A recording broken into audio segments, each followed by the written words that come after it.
Yo, est-ce que ça va? Attendez, le micro est pas droit. Là, on peut mieux se parler, là. Là, j'aime bien, là. Bon, bref, comment ça va, Parcoursup? Est-ce que ça fait des petites listes de recommandations par-ci, des petits vœux par-là? Est-ce que tu es fait pour la fac? C'est une bonne question, hein. T'as vu la transition ou pas? Dans cette vidéo, normalement, tu devrais savoir si t'es plus ou moins fait pour la fac. Moi, voilà, je suis en 3e année de licence gestion, j'ai l'impression de dire à chaque vidéo. Ce n'est pas grave, mais du coup, j'ai mon expérience dans la fac, et voilà, je vous ai fait un test en 7 questions, vous devrez répondre par oui ou par non. Tout simple, plus vous avez de oui, plus vous êtes a priori fait pour la fac. Est-ce qu'on est chaud là-dessus? Est-ce qu'on est bon pour le contrat là? C'est bon? Prêt? Let's go.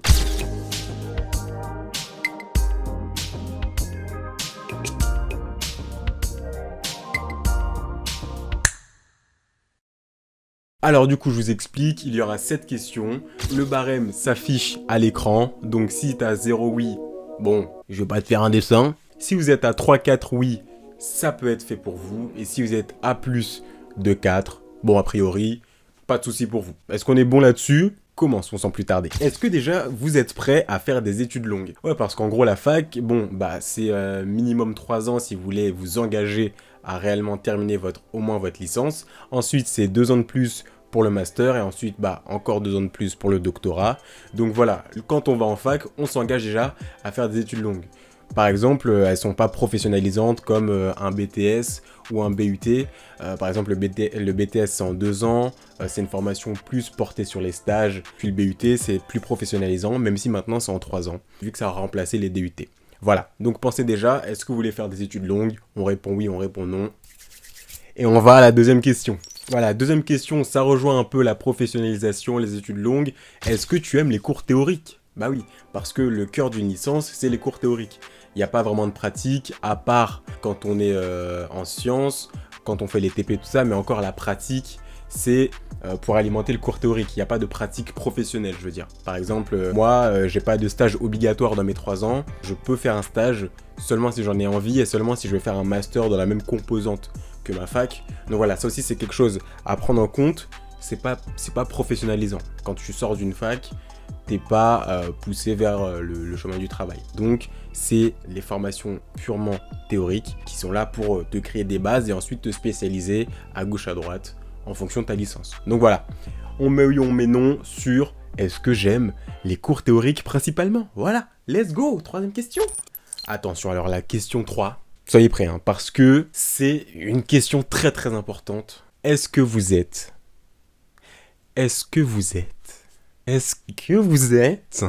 débrouillard? Ah, alors là, la fac, faut être débrouillard. Hein. Mon gars, faut se taper à gauche à droite, faut être vif sur les appuis, faut savoir te taper avec l'administration, faut savoir te taper pour aller chercher des informations. La moindre info, il n'y aura rien qui te sera apporté sur un plateau d'argent, comme bah, tu pourrais l'être en IUT, comme tu pourrais l'être en école. Tout simplement. Des fois, pour avoir ta note d'un contrôle, il faut que tu renvoies 3 mails à ta prof. C'est pas possible. Pour faire le moindre truc, pour demander le moindre truc, dès que ça se passe mal, faut envoyer des mails, mais ils te répondent à côté de la plaque, ou ils te répondent pas. Si tu veux faire le moindre truc, par exemple, bah voilà, si tu veux intégrer des assos, faut que tu ailles chercher les assos. Si tu veux faire du sport, faut que tu ailles chercher les sports. Faut que, pour connaître les bonus, les trucs, faut aussi aller chercher. Faut tout aller chercher et ça c'est chaud. Donc faut être débrouillard parce que sinon tu vas couler quoi, tu vois. C'est d'ailleurs pour ça que j'ai fait toutes ces vidéos parce que à la fac on est grave perdu et on n'a pas beaucoup d'infos. C'est d'ailleurs pour ça que une des raisons principales pour lesquelles je fais ces vidéos quoi.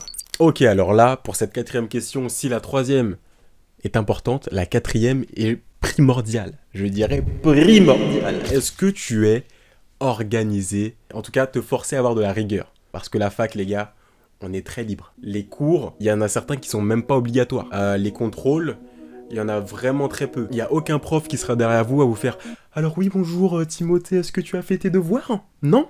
Super, tu sors de mon cours, ok. Qui a ramené son livre? Personne? Allez, on sort. Personne. Il n'y aura pas de prof comme ça, c'est « Bonjour, ouais, on va corriger. » C'est bon? Ouais, bonne soirée. Bon, je caricature, mais pour la plupart des profs, c'est ça. Hein. Du coup, voilà, les gars, on est très libre, on peut vite décrocher. C'est une des raisons principales. Il y a ces gros taux d'échec en première année. C'est les terminales qui sont jetés dans la fosse au lion sans être prévenus. Donc ça peut être chaud. Voilà. Avant d'enchaîner sur la 5e question, évidemment, on n'hésite pas à s'abonner. On met un like, et puis voilà, on peut continuer la vidéo tranquillement. Ok, alors ça rejoint un peu la question 5, c'est est-ce que ça vous dérange que les profs ne vous connaissent pas? Ça, c'est un des gros points aussi qui diffère entre le lycée et la fac, c'est que vous êtes un numéro d'étudiant, point barre. Je répète, point barre. Les discussions, c'est très formel, juste ils répondent à vos mails si vous leur envoyez. À la fac, faut savoir que c'est très rarement des profs qui sont juste profs. Soit ils sont chercheurs, soit ils sont conférenciers, enfin ils ont tous des vidéos. Faut savoir que nous, dans leur journée ou dans leur semaine, on est un peu en bas au niveau de la stimulation dans leur taf. En bas comme ça. Peut-être que tu me vois pas. Excellent. Voilà, il faut le savoir. Donc, est-ce que ça te dérange d'être un peu dans une immensité et que les profs te connaissent pas et que c'est un échange un peu froid? En attendant, on passe à la question suivante. Oh oui, très important. Ouh, franchement, j'aime bien parce que j'ai mis que des points importants. C'est là qu'on voit que j'ai bien taffé, d'accord? 6e question, est-ce que tu es sociable? Je vais faire très simple. Hein. Si tu n'es pas sociable, t'es mort. J'ai bien fait la mort ou pas? Franchement, il y avait le côté rebond de la nuque. Non, franchement, les gars, si vous n'êtes pas sociable, vous êtes fini. Si vous êtes seul à la fac, vous allez couler, mon gars. Couler comme le Titanic. Je sais qu'à la fac, ça peut être impressionnant. Les grands amphis, t'arrives, il n'y a personne. J'en ai parlé d'ailleurs dans ma vidéo de ma rentrée en L1 de gestion. Vous pouvez vite vous retrouver seul, mais il faut pas. Il faut aller vers les gens, il faut faire des partenaires de travail pour que vous puissiez vous motiver ensemble. Il faut serrer les coudes, il faut se tirer vers le haut. Il faut avoir un partenaire solide, au moins une partenaire solide. Ou un partenaire. Voilà, moi je dis une parce que moi je me suis fait ma partenaire de fac.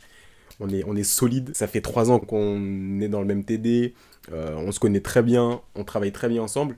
Donc voilà, trouvez-vous vos partenaires pour que ça marche bien. Pour péter la fac, quoi. Pour cogner la fac comme ça, là, tu vois. Alors, moi pour ce problème-là, je peux vous proposer ma solution, qui est le Discord, évidemment. Donc voilà, j'ai le Discord, c'est Club Connexion. Au moment où je parle, il est à l'écran et il est évidemment dans la description. On est plus de 1600 étudiants. Donc, est-ce que vous êtes sociable? Oui, non, on répond. On n'oublie pas évidemment le barème. Hein. Dernière question qui rejoint un peu les points précédents. Est-ce que vous vous adaptez vite? Est-ce que vous avez une bonne capacité d'adaptation? Est-ce que vous réagissez vite? Parce que comme je l'ai dit, la transition fac-lycée, c'est un choc, hein, clairement. J'ai d'ailleurs fait une vidéo là-dessus, donc n'hésitez pas à aller la voir. Mais ouais, c'est comme je l'ai dit, la fac, ça peut être impressionnant. Quand tu passes de classe de 30 à des amphis de 4, 5, 600 personnes. Voilà, surtout aussi au niveau du travail, au niveau des notes, au niveau de la rigueur dans ce qui est demandé.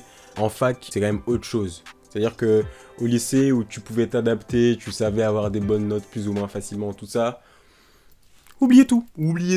Et encore une fois, c'est un cercle vertueux. Si vous n'êtes pas seul, vous faites des partenaires de travail, vous apprenez à travailler ensemble, et ensuite, vous pourrez vite vous adapter parce que vous ne serez pas seul. Ensemble, on va plus loin, évidemment. Et c'est la question finale. Bravo, tu peux faire ton récapitulatif. Voilà, moi ça me fait plaisir là d'avoir fait cette vidéo en forme de test et j'espère que ça vous a aidé. J'ai essayé aussi de donner des infos. N'hésitez pas à partager cette vidéo les gars. Il faut faire croquer Brian. T'envoies ça ici, t'envoies ça là. Toi t'es fait pour la fac? Je sais pas. Ok, regarde cette vidéo. Tiens, tu partages les vidéos comme ça. Piou, piou. Toi aussi? Piou, toi aussi? Piou. Toi t'es en 3e année? Rien à faire. Piou. Voilà, on donne de la force à Brian, c'est le moment aussi d'un peu faire péter ma chaîne là, vu que c'est Parcoursup tout ça. N'oubliez surtout pas d'aller dans la description parce qu'il y a souvent plein d'infos pour vous. Donc voilà, on vient me parler sur Instagram si vous avez des questions. Et puis on me suit sur TikTok, ça peut être cool, voilà. En tout cas, je vous dis merci de m'avoir regardé. Et puis on se dit à plus tard sur la chaîne. Salut!